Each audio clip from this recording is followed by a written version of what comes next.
진실과 시청자의 진심을 알아봅니다. YTN 뉴스 FM 열린 라디오 YTN. 저는 프로듀서 김양원입니다. 코로나19의 3차 대유행. 조심스럽지만 정점을 지나서 완만하게 수그러들고 있는 게 아닌가 싶습니다. 그런데 BTJ 열방센터 관련 확진자가 계속 나오는 데다 방문자 진단검사는 아직도 난항을 겪고 있는데요. 참석자 명단을 허위로 작성해서 방역당국에 제출하고 마치 제주도에 간 것처럼 앱에서 QR코드를 인증하라는 지시를 하는 등 조직적으로 참석자들의 위치를 속이다 관련자들이 구속되기도 했죠.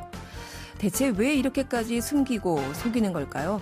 제2의 신천지라고 보도되고 있는 BTJ 열방센터 팩트체크하는 시간 가져보겠습니다. 1월 16일 토요일 순서 바로 시작하죠.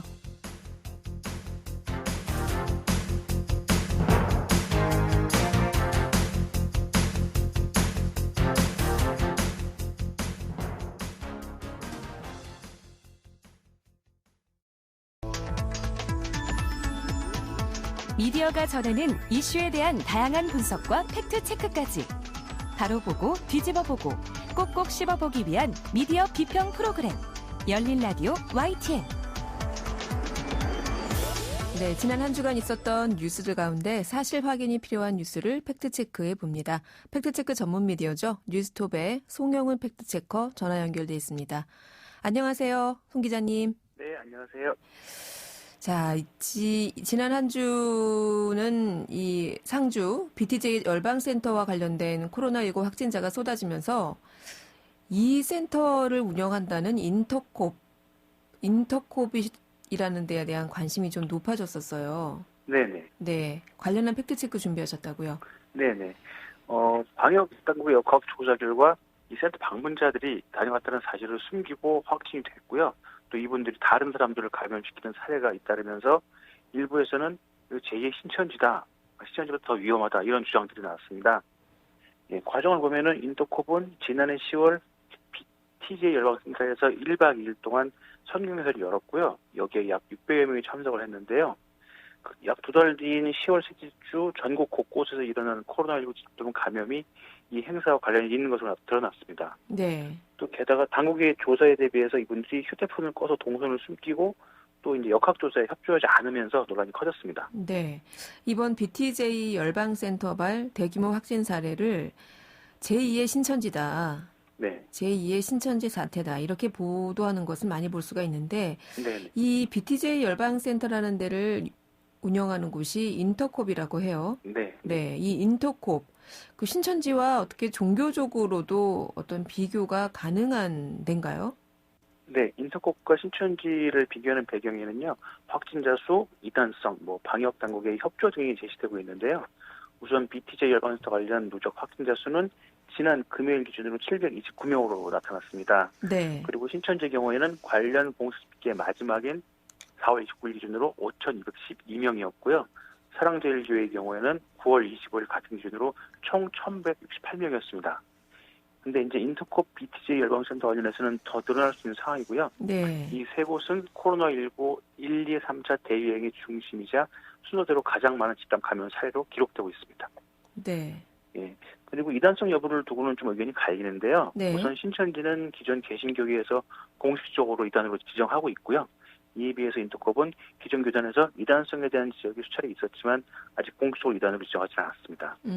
예, 개신교계 주요 교단은 사안이나 단체에 따라서 이단, 지정 외에 교류 금지, 참여 금지, 예의 주시, 불매운동, 신학적 비판 가치 없음, 이단성 있음 이런 다양한 제재를 내리고 있는데요. 이걸 정리하면은 인터콥은 정식 교단도 아니지만 이단도 아닌 상황인 겁니다. 그렇군요. 예, 인터콥 홈페이지에 보면은 미 전도 종족 개척 선교를 목적으로 1983년 설립된 초교파적 해외 설교 기관이라고 이렇게 자신들을 소개하고 있습니다. 현재 서울본부를 중심으로 전국에 67개 지부와 시설이 있고요. 이슬람, 불교, 힌두교 등 다른 종교를 주로 믿는 지역에 개척 선교를 하고 있습니다. 현재까지 약 1,200여 명의 전문 선교사를 파견했다고 주장하고 있습니다. 네, 아직 기독교계에서 이단으로 지정된 곳은 아니고 네. 이 인터콥이 주로 그 선교를 주선하는 선교를 하는 단체라고 하던데요. 네. 네. 예, 그런데 이게 좀 이 선교 방식이 좀 기존 교도관과는 좀 다른 면들이 많이 있는데요. 네. 대표적인 게 땅밟기라는 게 있는데 불교 사원에 들어가서 찬송가를 부르고 이른바 땅밟기를 하는 걸 선교라고 주장하고 있고요. 뭐 이런 일이 있었고 지난 2007년에 아프가니스탄에 선교하러 갔다가 이 당시 탈레반의 납치자 2명이 숨진 이른바 샘물교회 사건의 가해도 인도급 수석이었다고 드러났습니다. 당시 샘물교회의 아프가니스탄 선교를 주선했다고 하고요.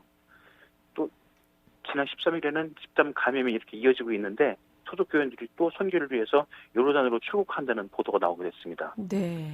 예, 그리고 이제 근본적인 교리를 추종하고 좀 공격적인 선교 활동을 하는 등 이 활동방식이 좀 폐쇄적이고 배타적이라서요. 일부에서는 시청자보다 더 위험하다는 주장도 나왔습니다. 그리고 이 대표를 하시는 분이 최바울 선교사라는 분인데 이분이 인터콥 설립자이고 현재 인터콥을 이끌고 있는데요. 네. 이분의 발언이 좀 논란이 좀 많았는데 뭐 지난해 7월에는 백신을 맞으면 노예가 된다. 이 코로나19 사태는 계획된 프로젝트이고 이 백신으로 DNA 구조를 바꿔서 인류를 통제해야 된다 그렇게 하고 있다. 뭐 코로나 발생과 확산은 빌 게이츠가 주도했다. 이런 주장을 한 것으로 알려졌습니다. 네. 그리고 이분의 저서가 하나 있는데요. 이 하나님의 나라라는 책이 2007년에 나온 게 있는데 여기 보면은 적그리스도의 세계라는 부제가 붙은 이 책에 프리메이슨, 일루미나티 같은 좀 음모론적인 내용들이 주요 목차에서 좀 언급되고 있습니다. 그렇군요. 네. 이런 굉장히 네네. 극단적인 네, 극단적인 이런 선교 방식이나 아니면 설립자라고 알려진 이 최바울 선교사의 네. 어떤 이런 발언들 이런 것들에 대해서 기성 기독교계에서는 어떻게 보고 있어요? 네, 앞서 말씀드린 대로 좀 과도한 그렇게 볼 수 있겠는데 그런 성향 때문에 주류 개신교단들은 이 인도급에 대해서 참여 자제, 교류 금지 이런 조치를 상태입니다. 네. 그래서 인도급에 참여하는 이들은 평소 자신이 다니는 교회에 이 인도급 행사 참석을 좀 숨기고 있는 것으로 알려졌습니다. 실제로 개신교 주요 종단이 예장 합동은 2013년에 인터컵과의 관계를 단절하게 결의한 바 있고요. 네. 그 근거로는 최바울 대표의 신학사상이 이단으로 빠질 수 있는 위험 요소를 갖고 있다 이렇게 판단을 했습니다. 그리고 국내 최대 개신교연합기구가 한교총인데요. 이곳도 지난 13일 인터컵 선교회를 불원전 단체로 규정하고 한국 교회와 교인은 인터컵 참여를 제한하고 금지한다 이런 성명을 발표했습니다. 네. 그 배경에는 주요 교단이 결의를 통해 도순적 이념과 폐쇄적 활동에 대해 지적을 했고 이 대표인 최바울 선교사도 개선을 약속했지만 아직 개선되고 있지 않다 이렇게 지적했습니다. 네, 또 다른 교단이 예장통합 이단대책위원회도 지난해 7월 인터컵 제재를 계속 유지하기로 했고요. 이처럼 기존 개신교 주요 교단 대부분이 인터컵 거리를 두고 있습니다.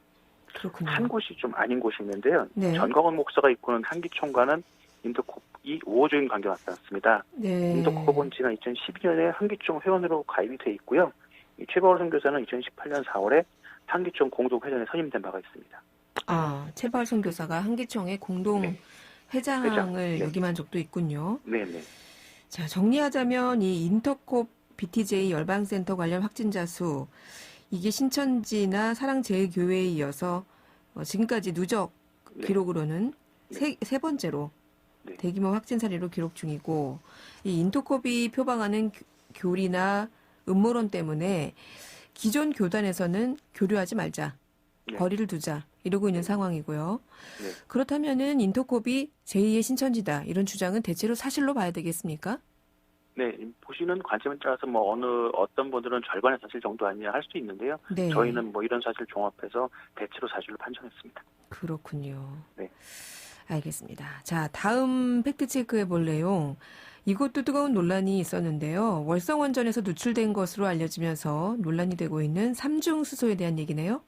네, 그 한 경제매체가 지난 13일에 보도한 내용인데요. 제목이 민주당 삼중수소 자연계에 없는 인공 방사능 물질 거짓말 이런 제목으로 기사가 나왔고요. 내용은 그 더불어민주당이 13일 국회에서 월성 원전 방사성 물질 누출 관련해서 진행한 기자회견 내용을 팩트체크했다 이런 기사입니다. 네. 해당 매체 기사 내용은 민주당의 기자회견에서 인접 지역 주민들의 몸속에서 삼중수소가 검출되고 있습니다. 삼중수소는 자연계에 존재하지 않는 인공 방사성 물질입니다라고 주장했는데 이게 사실이 아니다 이런 보도를 했습니다. 네. 이러면서 삼중수소가 자연계에 존재한다는 사실을 밝혔고요. 또 인체 영향이 크지 않다 이렇게 보도했습니다. 이 매체 외에도 이 비슷한 정을 보도한 매체는 더 있는데요. 또 다른 경제 매체는 삼중수소가 자연계에 존재하네, 과학 교과서나 보고 와라, 이런 좀 자극적인 제목으로 보도하기도 했습니다. 네, 삼중수소. 자연계에 존재하지 않는 인공 방사성 물질. 이렇게 민주당이 주장을 했는데 지금 몇몇 언론에서 네. 아니다, 이거 자연계에 존재한다. 네, 네. 확인이나 해봐라. 이렇게 반론을 한 거예요. 네, 맞습니다. 네. 네. 저희도 확인해보면 우선 삼중수소는 수의 한 종류인데요. 우주선에 의해서 핵반응으로 되게 상층부에서 만들어지기도 하고요. 자연적으로요. 또 원전에서 핵분열에 의해 만들어지기도 합니다. 보통은 핵분열 과정에서 많이 발생하지만 이 자연계에서도 미량 존재하는 것이 사실입니다. 그러면은 삼중수소가 자연계에 존재한다고 밝힌 해당 매체들의 보도는 일단 맞고, 네. 네, 미량이지만 존재하니까. 네. 그럼 민주당이 밝혔다는 기자회견 내용은 틀린 건가요? 네, 이 삼중수소에 대한 내용은 언론들의 보도가 맞습니다. 그런데 문제는 민주당이 기자회견에서 그런 말을 하지 않았습니다. 네. 기자회견 전체를 녹화한 영상이 1시간 좀 넘는데요. 그 네. 동영상을 쭉 봐도 민주당 그 담당자나 말씀하신 분들 그런 말을 한 건 없습니다. 다만 삼중수소는 핵분열 시 생성되는 인공 방사성 물질이라는 발언은 들어가 있습니다. 아니, 그러면 하지도 않은 발언을 언론에서 팩트체크를 한 거예요? 네, 결론적으로 말씀드리면 이게 그런 셈이 됐는데요. 네. 보통 기자회견 전에 이제 사전 보고를 배포하는데요. 이날은 사전에 배포한 자료에 있는 내용이 실제 기자회견에서 빠진 겁니다. 그래서 그게 좀 이상해서 저희가 민주당 그날 기자회견을 주도한 민주당 양의원 의원실에 전화를 했는데요. 네. 당시 회계 기자회견이 열린 날 기자들에게 기자회견을 회견문을 포함한 보도자료가 2차례 발송됐습니다. 첫 번째는 기자회견 전에 사전 배포 자료도 나갔는데 그 초안에는 그런 문구가 있었고요. 네. 근데 이제 그쪽 의원실에서 확인 결과가 좀 문제가 있다 싶어서, 그러니까 사실이 아닐 수 있어서 그 내용을 빼고 기자회견을 했고, 다음에 기자회견이 끝난 다음에 다시 자료를 배포한 거죠. 새로운 자료를. 그러면서 이제 새로운 자료가 나왔으니까 이거 수정됐다고 했어야 되는데, 그걸 보도한 기자들이 그 부분을 못 받거나 놓친 거죠. 그러면은 실제 기자회견에서는 하지도 않은 발언을 팩트체크한 셈이 됐네요. 네네. 그럼 처음 기사를 쓰신 기자가 기자회견에 참석하지 않았거나 나중에 나온 보도자료를 확인 안 한 것으로 보입니다. 네. 이렇게 기자회견 내용이 달라진 거에 대해서 확인을 했는데 의원실에요. 일단 거기서 실무진 착오가 있어서 바로 잡았다. 그래서 수정된 내용으로 다시 냈고 재차 보도를 송부했다, 이렇게 알려왔습니다. 그렇군요. 네. 네, 일단은 앞선 언론들의 갑론을박은 제대로 확인하지 않고 쓴 것으로 결론이 됐고요. 네. 자, 그런데 이 월성원전의 삼중수소 논란, 이게 위험하냐 안 하냐, 이 누적되면은 인체에 매우 위험하다, 이런 논란으로 지금 변지고 있는데 네. 어떤 상황인가요? 네, 우선 이 삼중수소는 이 수분이나 기체 형태로 존재하는데요. 혹시 야광식이나 야광이 들어간 장난감 제품 보신 적 있으시죠? 예전에는 많이 썼죠. 네. 네. 요즘 아이들 놀이기구에도 야광물질이 들어가 있는 게 있는데요. 그 삼중수소를 인으로 둘러싸면 이런 빛이 납니다. 그래서 그런 야광물질을 만들 때 지금 쓰이는 게 삼중수소고요. 네. 근데 이제 문제는 이 삼중수소가 실제로 호흡이나 식수, 음식 소지를 통해서 인체 내로 들어올 수 있는데, 이 인체 내로 들어온 삼중수소는 이 몸 밖으로 배출되기까지 인체에 방사선적 영향을 줄 수 있습니다, 실제로. 근데 또 다행인 거는 이 삼중수소는 생물학적 반감이니까 사라지는 기간이 10일 이내로 짧아서요. 네. 다른 방사성 물질에 비해서는 인체 비진량이 좀 적은 편입니다. 네. 이번에 문제가 된 사항은 이 방사성 보건원이 작성한 월성원전 주변 삼중수소 영향 평가 조사 결과 보고서인데요. 네. 이 보고서 내용에 원전 인근 주민들을 대상으로 삼중수소 농도를 조사했는데 다른 지역 주민보다 높게 나왔고, 또 원전 종사자, 동거인 소변에서도 삼중수소가 검출됐다, 이런 게 담겨 있었고요. 네. 다만 이 모든 기준이 이 검출된 양이 연간 인체 허용 기준보다는 낮아서 건강에 영향을 줄 정도 아니라, 이렇게 일단 분석을 한 상황입니다. 네. 일단 월성 지역은 다른 지역보다 높게 나타났다. 그런데 이게 밤감기 또 짧고 해서 인체에 영향을 줄 정도는 아니다, 이런 거군요. 네네. 일단 보고서는 현재 나온 보고서 그렇게 담고 있는데요. 네. 좀 문제가 지적될 수 있는 거는 우리나라는 아직 식수나 이런 작물의 삼중수소 허용 농도 기준치가 없습니다. WHO나 미국 같은 경우는 기준이 다 있는데 아직 한국은 기준이 없어서 그래서 네. 좀 논란이 커진 측면이 있습니다. 그럼 이 위험성에 대한 갑론을박도 결국에는 네. 우리나라에 기준치가 없기 때문에 이게 네. 위험하다면 얼마나 위험한지에 대한 정확한 계측이 불가능하군요. 네, 그렇습니다. 그렇군요. 네. 오늘 팩트체크 2가지 준비하셨는데 여기까지 듣겠습니다. 오늘 말씀 잘 들었습니다. 네, 감사합니다. 네, 지금까지 뉴스톱의 송영훈 팩트체커였습니다. 진실을 전합니다.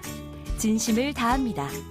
시청자 여러분의 목소리에 귀 기울이는 YTN 뉴스 FM 열린 라디오 YTN 토요일 저녁 8시 20분에 방송됩니다.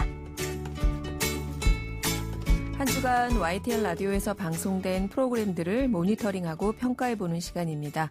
오늘은 박채린 시청자평가원 전화 연결돼 있습니다. 평가원님 나와 계세요? 네, 안녕하세요. 네, 이번 주에는 어떤 프로그램 모니터링 하셨습니까? 네, 이번 주에 살펴볼 프로그램은 매주 평일 오후 6시에 방송되는 이동영의 뉴스 정면 승부와 매주 평일 아침 7시 20분에 방송되는 황보선의 출발 새 아침입니다. 이동영의 뉴스 정면 승부는 지난해 12월 28일부터 일주일간, 황보선의 출발 새 아침은 1월 4일부터 일주일 동안 들었습니다. 네, 두 프로그램 들어보셨는데 어떠셨나요? 네, 4월에 치러질 서울시장, 부산시장 보궐선거를 앞두고 YTN 대표 시사 프로그램인 이동영의 뉴스 정명승부와 황보선의 출발 새 아침도 관련한 소식을 다루고 있는데요. 이와 연관해서 두 프로그램에서 느꼈던 아쉬웠던 점부터 이야기를 해보려고 합니다. 먼저 지난 12월 30일 이동영의 뉴스 정면 승부에서는 서울시장 출마를 선언한 금태섭 전 의원을 인터뷰했는데요. 네. 인터뷰 당일에 초대 공수처장 후보자가 지명이 됐고 법무부 장관도 내정됐기 때문에 이와 관련한 질문을 중심으로 질의가 이루어졌습니다. 그리고 나머지 절반은 서울시장 출마와 관련한 내용이었는데요. 결론부터 말씀드리면 서울시장에 출마를 선언한 사람에게 출마와 관련한 질문은 충분하지 않아서 아쉬웠다라는 점을 얘기하고 싶습니다. 물론 이번 인터뷰는 공수처장 후보 지명 등에 대한 질문에 무게를 둔 인터뷰이긴 했는데요. 그럼에도 재보궐 선거 열기가 조금씩 고조되고 있는 만큼 출마에 관한 이야기도 궁금했습니다. 그런데 질문의 방향은 금 전 의원에 관한 것이 아니라 안철수 국민의당 대표가 후보로서 관심받는 것에 대해서 어떻게 생각하는지, 김근식 교수나 출마가 거론되는 다른 후보에 대해서는 어떤 의견을 갖고 있는지에 초점이 맞춰져 있었습니다. 정책에 대한 질문은 서울시장이 되면 첫 번째 소통 상대는 누구냐 정도가 전부였습니다. 다른 후보에 대한 생각도 중요한 정보이지만요. 유권자에게 정책 관련 정보도 중요하다는 점에서 질문 내용이 조금 아쉬웠습니다. 그렇군요. 서울시장에 출마 선언한 금태섭 전 의원과의 인터뷰를 들으셨는데 서울시 정책보다는 그 당시 있었던 정치 현안에 대한 질의 내용이 대부분이어서 서울시장 후보로서의 금태섭 의원에 대한 어떤 정책과 소견에 대한 것들은 이해하기가 좀 부족했다. 이런 내용이셨습니다. 황보선의 출발 새 아침도 들으셨다고요? 네, 지난 1월 4일 황보선의 출발 새 아침에는 나경원 전 의원이 출연했습니다.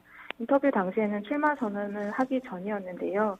앞서 이동영의 뉴스 정면 승부에서는 출마 선언을 한 금 전 의원을 인터뷰하면서 정책 관련 질문이 부족하다고 지적을 했었는데요. 네. 반면 나경원 전 의원과의 인터뷰에서는 출마 선언을 하지 않은 상황이었는데도 선거 관련 질문이 과도했다는 게 제 의견입니다.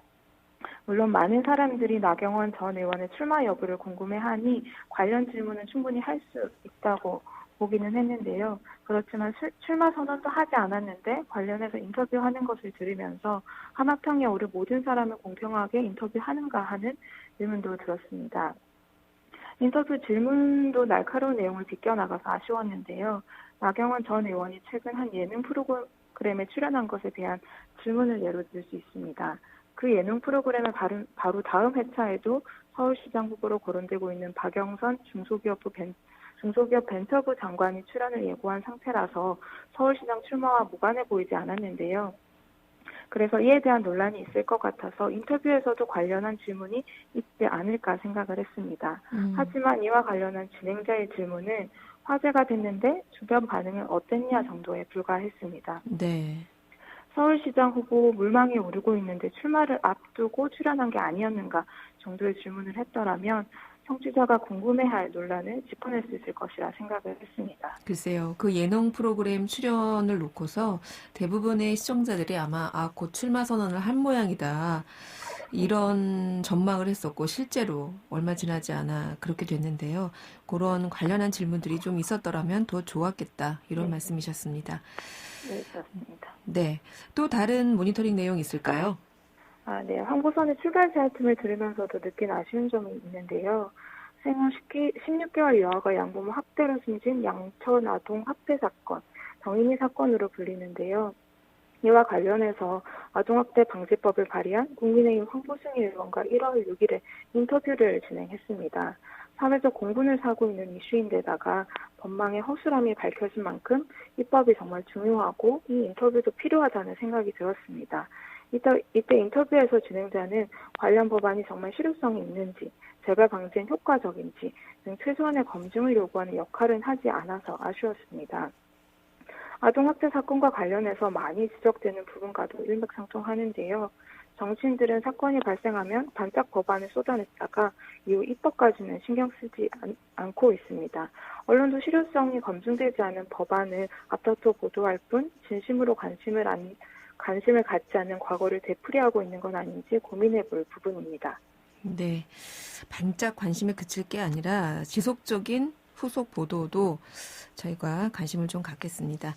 오늘은 이동형의 뉴스 정면 승부 그리고 황보선의 출발새 아침 이 두 프로그램에 대한 시청자 평가원의 의견 들어봤습니다. 오늘 말씀 고맙습니다. 네, 감사합니다. 네, 지금까지 박채린 시청자 평가원이었습니다.